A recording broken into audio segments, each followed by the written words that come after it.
What can we learn from past conflicts in Libya, Syria, and Iraq, and what can that tell us about how the latest conflict in Iran could end?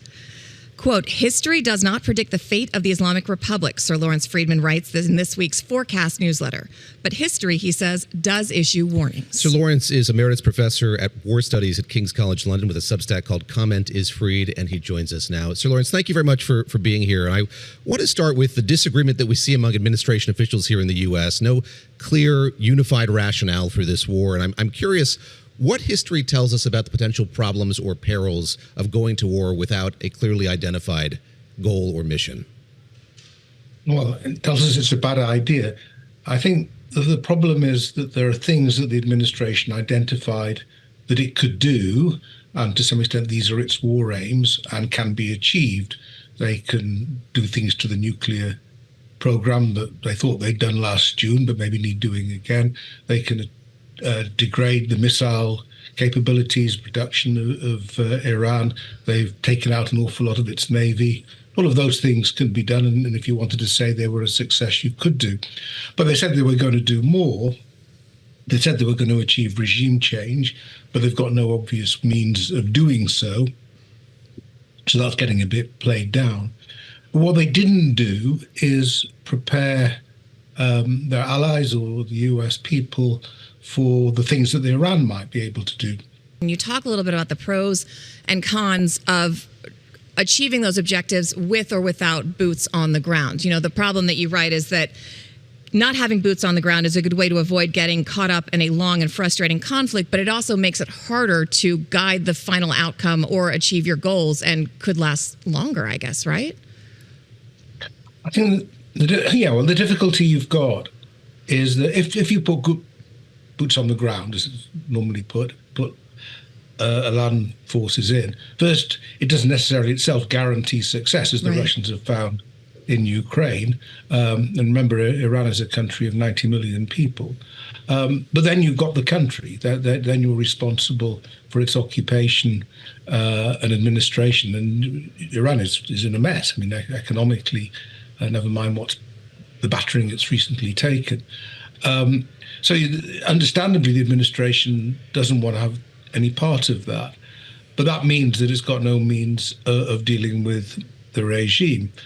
And the consequences of the regime falling on its own accord, which is possible, though I think less likely now immediately, but it's possible, is that you have chaos. You have chaos in this very large and important country. And you're not necessarily able to do very much about that either. So the problem is in doing things solely from the air is that you set things in motion, but you can't control how they end up. And we get to the stage in practice where the main priority of the administration at the moment is really how to stop the Iranians doing harm to America's allies and friends in the region, rather than making sure that the regime itself falls. When one looks for parallels to past conflicts, so I think chiefly about the second war with Iraq, there was a robust public debate in the run-up to it. We saw the administration go to Congress and to the UN Security Council.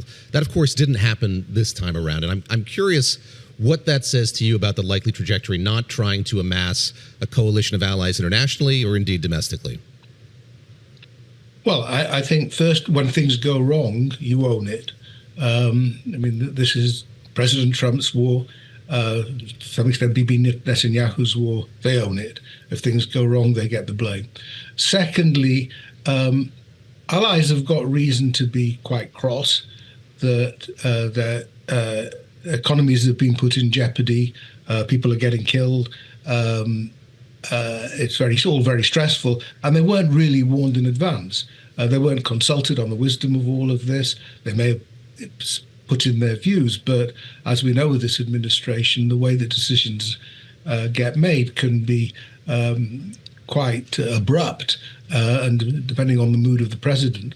And so I think you've created a situation where allies are scrambling around themselves to deal with a problem not of their making, and without confidence that the administration can sort it out. A good example of this is the promise to provide naval escorts to get ships through the Strait of Hormuz, which the president made, but which can't be fulfilled because the ships aren't there or it's too dangerous for them to travel themselves. Quickly before we let you go, you talked about the things that can go wrong. One of the things that seems to have gone wrong is that in these strikes, the U.S. seems to have knocked out a lot of the potentially more moderate leaders who could take over.